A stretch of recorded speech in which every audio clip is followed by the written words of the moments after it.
Bonjour à tous et bienvenue chez nous, 8e épisode des Entretiens de chez nous. Aujourd'hui, nous recevons deux invités. En deuxième partie d'émission, nous recevons le président du Parti communiste belge, Raoul Edebo, qui nous dira pourquoi il est contre la liberté d'expression et pourquoi il veut absolument nous faire taire. Mais en première partie d'émission, nous recevons la députée européenne Virginie Joron. Virginie, bonjour. Bonjour. Merci de nous recevoir ici chez vous, en fait, au Parlement européen. Un grand merci d'avoir accepté cette invitation. Pourquoi est-ce qu'on vous avait invité aujourd'hui? Parce qu'on a remarqué que depuis un an, donc depuis la création de chez nous, nous n'avons jamais pris le temps de parler de la crise du Covid. Pourquoi? Parce que je crois que les Wallons ont d'autres priorités, pouvoir d'achat, insécurité, immigration massive.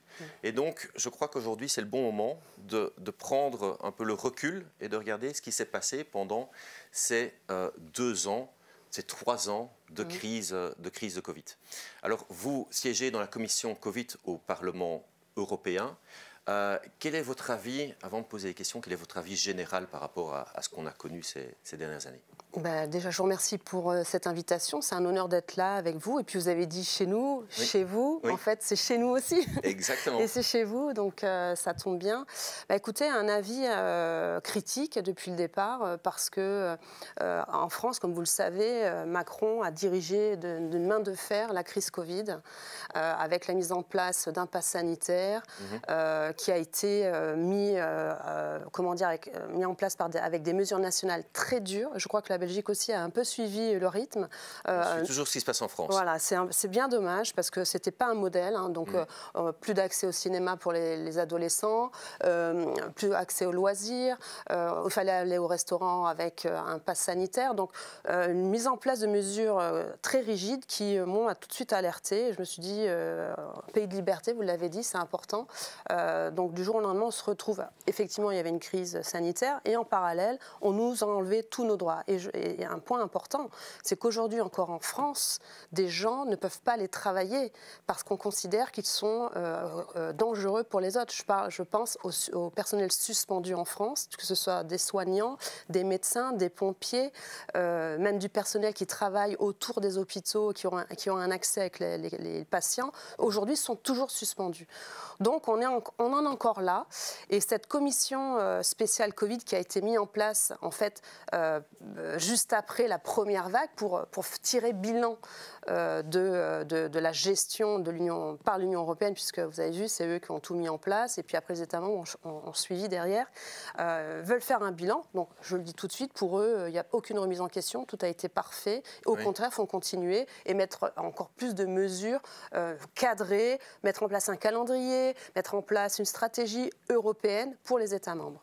Ça, c'est en ce moment, c'est en cours. D'ailleurs, ce matin, nous étions en audition avec différents experts. Et moi, ce qui m'a encore alertée, et je leur ai posé la question en fin d'audition, c'est que les gens qui viennent en plus parler, normalement, ça devrait être très ouvert, avec une diversité des intervenants.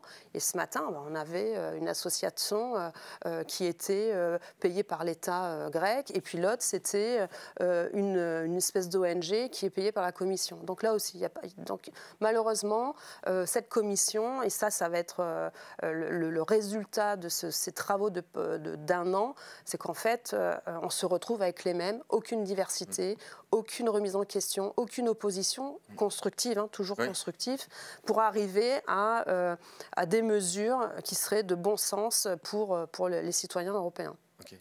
Qu'est-ce que vous reprochez en fait à la politique qui a été menée depuis le début? On peut parler des vaccins. C'est que la Commission européenne, veut dire, cette commande de vaccins était assez opaque, on ne sait pas vraiment ce qui s'est passé. Ils ont commandé plus de 10 vaccins par personne, c'était des contrats de milliards d'euros. Quel est votre avis par rapport à cette commande de vaccins? Alors, les chiffres, c'est 71 milliards d'euros pour 4,6 milliards de doses. Et comme vous l'avez dit, on est 445 millions d'Européens. Effectivement, ça va entre 9 et 10 doses par personne. Ça, ce n'est pas mes chiffres, ce sont les chiffres d'un rapport de la Cour des comptes de l'Union européenne.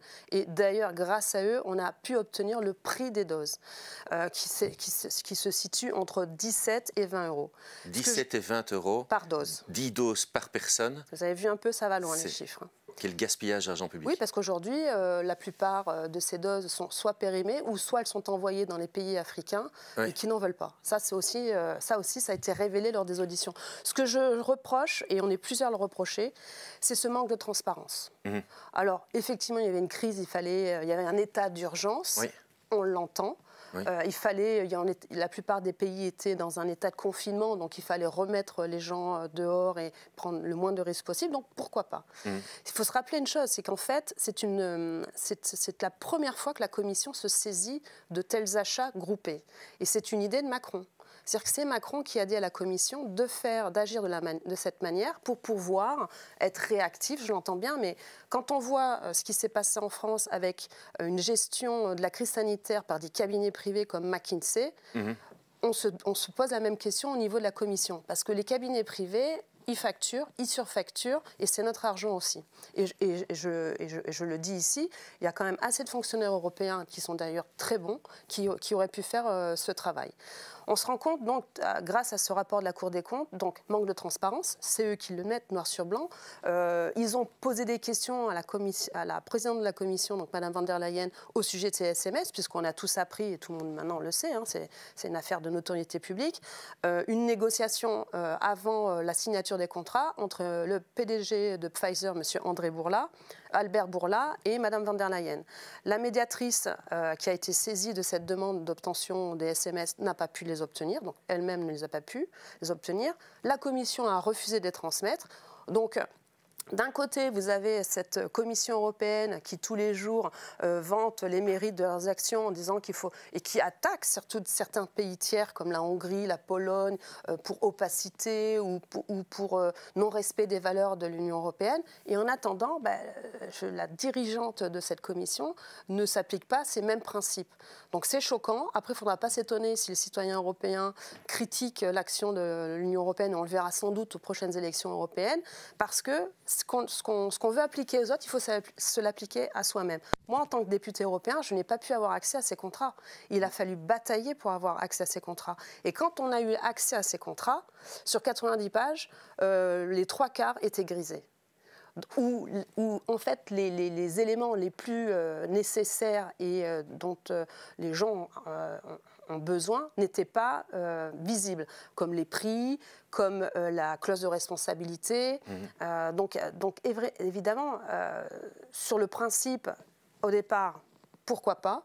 Pourquoi pas la gestion par la Commission, mais au fur et à mesure de ce dossier, on a bien vu qu'il y avait un manque de transparence, et aujourd'hui se pose la question même du conflit d'intérêts. Le conflit d'intérêts entre Ursula et son mari. Il y a plein en fait d'anecdotes dans ces contrats d'achat. Il y a effectivement celui-ci, il y a aussi d'autres contrats où on a bien vu que Mme van der Leyen s'est tout de suite saisie pour négocier avec les Big Pharma.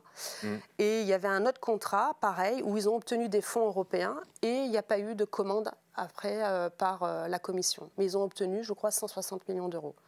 Et lors d'une audition, on a posé la question, est-ce qu'on va récupérer? On va s'arranger. Et effectivement, maintenant, c'est le dossier de Heiko van der Leyen.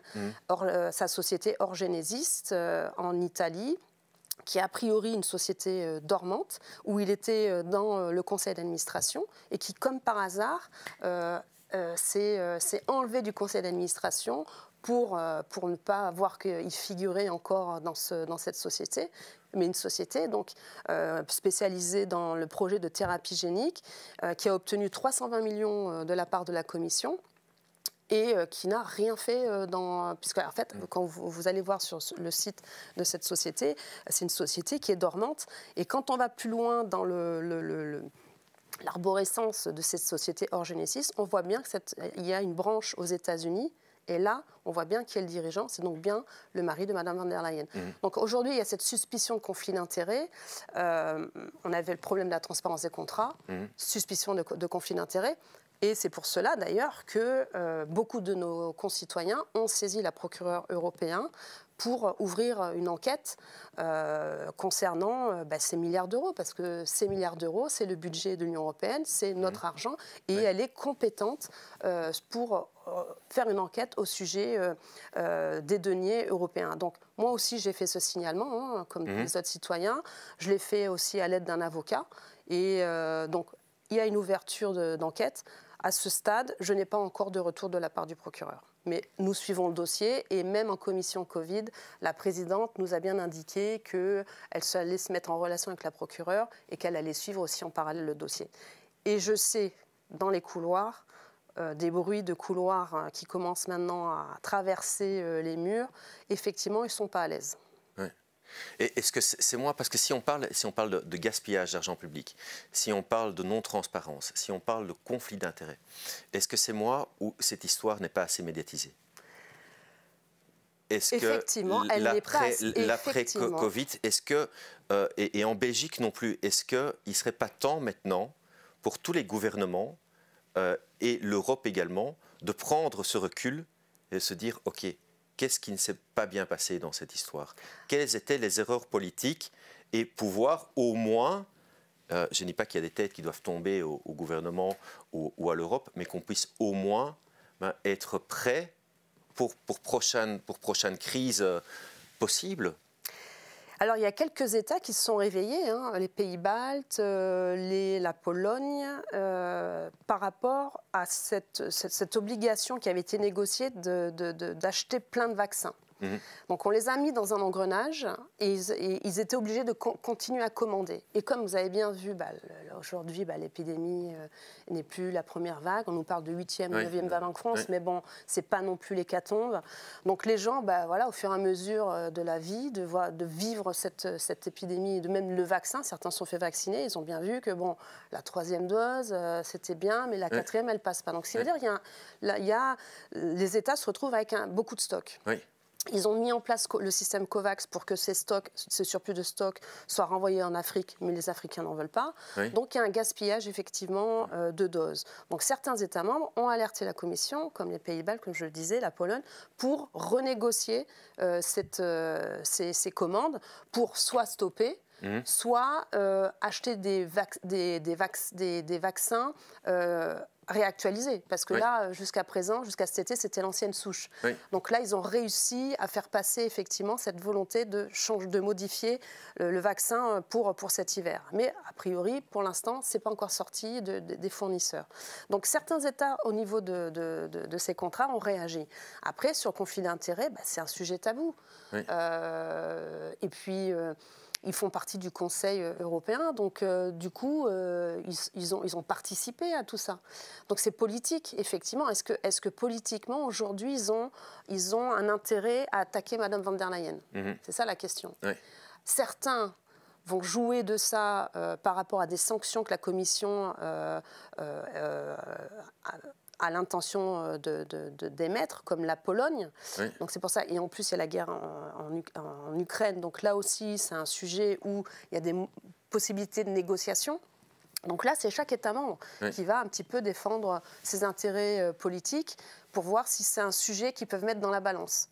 En France, non. Macron, c'est lui qui a donné les clés à Mme von der Leyen. Donc jamais il va réagir. Par contre, ce que je regrette, et vous avez raison de le souligner, c'est les médias.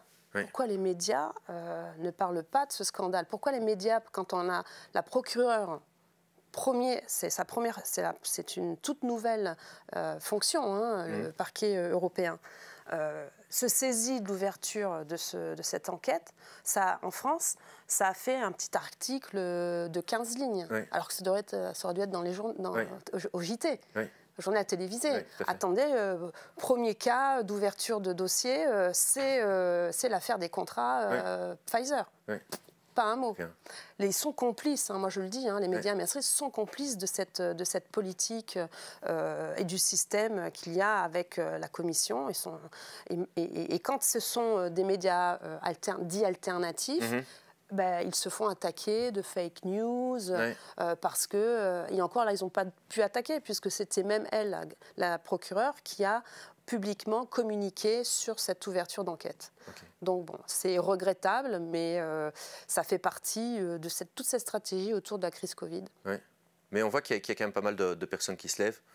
Vous avez des fans, même en Wallonie, qui vous reconnaissent, parce qu'effectivement, vous êtes une des porte-paroles en fait, de cette commission et des personnes qui se lèvent et qui posent les bonnes questions. Donc, continuez ce travail et faites entendre ce... Oui, parce que les citoyens ont besoin de savoir. Je veux dire, ça touche déjà à notre santé. Oui. Déjà, on veut savoir ce qu'il y a dedans. Hein. Alors la peur, c'est bien, on réagit, on fait les choses parce qu'on nous dit que c'est bien, mais à un moment donné, on veut bien faire les choses si on nous rassure, oui. si on nous donne les éléments pour se faire vacciner, si on nous justifie pourquoi il faut se faire vacciner. Oui. Moi, je suis un citoyen comme tout le monde à la base. Donc, et la première des réactions quand on me dit, voilà Virginie, tu vas te faire vacciner, ok, je veux savoir ce qu'il y a dedans. Oui. Demain, si j'ai un problème, qui paye? Oui. Tout simple. Aujourd'hui, personne ne peut répondre à ça. Le contenu, ça a été très difficile d'avoir, et encore aujourd'hui, je regarde les études, on ne sait pas, à part nous dire que ça fonctionne, et encore c'est faux, puisque vous avez bien vu, tout le monde l'a vu, cette vidéo où Rob Roos, mon collègue, demande à Janine Small, là aussi, c'était M. Bourla qui était invité, il n'est pas venu. Donc c'est ça, c'est une cadre qui vient nous dire qu'en fait, ils ont mis en place le vaccin, mais ils n'ont pas fait de test pour savoir si ça empêchait la contamination. Alors que pendant des mois, on nous a bassinés sur le pass sanitaire, faites-vous vacciner, vous avez votre pass, vous pouvez aller continuer à aller au restaurant. Enfin, c'est comme ça qu'on nous a vendu le vaccin. Vous serez vacciné et à ce moment-là, vous ne serez serez protégé et vous empêcherez de contaminer vos grands-parents à Noël. Exactement. On nous a vendu ça. Et c'est pour ça que tout le monde l'a fait. Et c'est pour ça que nous, on est là pour poser toutes ces questions. Oui. On a quelques réponses et c'est important parce que, comme vous avez bien vu, on est en hiver, on nous vend la 4e dose. Oui. Printemps, janvier, on nous revendra la 5e. Oui. Enfin, tous les 4 mois, il va y avoir des rappels. Donc voilà, nous, c'est notre rôle. Je suis assez soutenue aussi par mon parti. Donc ça, c'est aussi... c'est pas neutre parce que je sais que dans d'autres partis, en off, ils aimeraient aussi monter au créneau, mais ils ne sont pas soutenus. On ne peut pas. Ça reste un sujet tabou, même dans les partis politiques. On ne parle pas du Covid. Oui, c'est ça. Ou le vaccin, vous avez bien vu, dès que... moi, ça va, parce que je m'appuie sur que des sources de la Commission. Oui. Mais dès que vous commencez à sortir un peu du cadre, vous êtes... On vous dit complotiste. Complotiste, voilà. Donc c'est vrai qu'après, une fois que vous êtes tagué de complotiste, c'est fini. C'est fini. Et c'est vrai que... Donc votre stratégie est bonne. C'est-à-dire, voilà, je me base sur les chiffres, je me base sur les informations, je demande des informations et je tire les conclusions par rapport à ces... Et grâce à ce travail, et aussi ceux de mes collègues, parce qu'on est quand une poignée, mais vous avez bien vu, ils sont aussi connus, hein, Rob Roos, Madame Rivasi aussi, Francesca Donato, Madame Limer, Madame Anderson, Ivan Sinčić, Christian Terres. Donc on est une poignée au niveau du Parlement européen et c'est vrai que on pose ces questions, il n'y a pas de dérapage, c'est construit, c'est sur des études, c'est chiffré. Et voilà, une fois sur deux, on arrive à obtenir des réponses. Et c'est important parce que vous l'avez dit, les gens sont de plus en plus nombreux à me soutenir, à soutenir notre action, parce que ces questions que je pose, ils se les posent aussi. Et je pense que ça les rassure de voir qu'au sein du Parlement européen, il se passe ce genre de choses. Et ce qui est intéressant, moi, ce que je vois dans les messages que j'ai des gens, c'est qu'en fait, ils ne s'intéressaient pas du tout au Parlement. Oui. Beaucoup découvrent en fait le Parlement européen. Exactement. Et ils me disent, franchement, bravo, parce qu'avec vous, on apprend plein de choses. Oui. Comment ça fonctionne, les auditions, le Parlement. Donc du coup, finalement, je crois que la Commission pourrait même me remercier, parce que du coup, les gens... Le Parlement européen sert à quelque chose. Voilà. Ou même s'ils ne servent pas, mais en tout cas, ils savent maintenant ce qui se passe au Parlement. Au Parlement européen. Et ça, je trouve que c'est quand même pas mal. Tout à fait. Parce que du coup... Parce que c'est très rare les députés européens qui sont médiatisés. Effectivement, ça c'est vrai. Même en France, pas du tout médiatisé. Les gens, on les appelle tous les 5 ans pour aller voter au Parlement, mais en fait, ils ne savent pas. Et c'est peut-être pour ça aussi qu'il y a très peu, il y a un fort taux d'abstentionnisme pour les élections européennes. Et pourquoi ? Pourquoi, effectivement, les médias n'invitent pas les députés européens, ou alors passent même une journée ici, en plénière, montrer un petit peu le travail des parlementaires. Ça n'intéresse personne. Non. Et pourtant, tout vient de là. Oui. Le pass sanitaire, il est venu du Parlement européen. Oui. Ça a touché les gens du jour au lendemain. Bien sûr. Ça a enlevé toutes les libertés, ça a fait déprimer certains, ça a déscolarisé certains autres. Ça a eu un impact immense. Et ça, vraiment, c'est le... Il faut en parler. Il faut en parler et ça vient... Et là, on se focalise sur ce sujet. Mais on pourrait parler aussi des voitures électriques. Oui. Ça vient l'interdiction des voitures à moteur thermique, c'est le Parlement européen. Oui. Nous faire changer nos voitures toutes les 5 minutes, ça vient du Parlement européen. Oui. Et les États membres suivent. Exactement. Mais les décisions sont prises, sont prises ici. C'est important, hein, c'est vrai que beaucoup n'avaient pas vu comme cela. C'est vrai qu'à une époque, on parlait plus de normes, d'étiquettes. Ça faisait presque rire. C'est bon. C'est bon, les étiquettes, ça n'a pas vraiment d'impact. C'est genre un petit jouet, un petit jouet de bébé, vous savez, pour les amuser. C'est vrai. Mais là, je trouve que la Commission a pris un tournant où elle prend beaucoup plus de pouvoir et donc va faire plus d'impact sur la vie des gens de tous les jours. Ça, pour moi, c'est le bilan de cette commission von der Leyen. Il y a eu une étape de franchie comme jamais où elle s'est arrogée des pouvoirs. La santé, elle n'a pas la compétence en santé. La santé, ça reste une compétence nationale. Et là, quand vous voyez les communiqués de la DG Santé, eh bien, vous avez 30 pages avec une stratégie pondue par la Commission et elle demande aux États membres de suivre cette stratégie. Et c'est vrai que là, pour le coup, moi, je prends cette communication et je la mets sur les réseaux sociaux et on décortique ça ensemble. C'est pas moi, hein, c'est la Commission. Quand elle dit qu'il y a un calendrier à mettre en place pour la vaccination des enfants, quand elle dit que les États membres, elle montre du doigt certains États membres qui n'ont pas atteint les objectifs de vaccination, de taux de vaccination pour les enfants, c'est la Commission. Hein. Donc, et qu'elle dit qu'il faut mettre en place des mesures pour inciter les pédiatres à mettre en place et à vendre le vaccin auprès des enfants, c'est la Commission. Vous voyez ? Donc il est temps que les États membres se réveillent, se disent que cette commission n'est pas élue par le peuple et donc qu'elle reprenne, que tous ces États membres reprennent un peu leur souveraineté. Exactement. Et qu'on puisse contrôler ça en tant que citoyen. Bien sûr. Madame Geron, un tout grand merci d'avoir accepté cette invitation. Merci. Je vais vous donner 2 pots de miel parce que chez nous, on promeut les produits terroirs. C'est parfait. Vous voyez que chez nous, le logo, c'est un village donc dans une ruche avec une petite abeille. Donc 2 pots de miel que j'ai été chercher à Charleroi, s'il vous plaît. Merci beaucoup. C'est important pour les fêtes de fin d'année, un peu de miel. Exactement. Avec la petite tisane. Eh bien, merci à vous et bonne continuation. Merci à vous. Malheureusement, nous n'avons pas le temps pour notre deuxième invité. Donc Raoul, ça sera pour la prochaine fois. Je te le promets, on te réinvitera. Tant qu'à vous, n'hésitez pas à liker nos publications, à partager nos publications. Et je vous dis à très bientôt. Au revoir.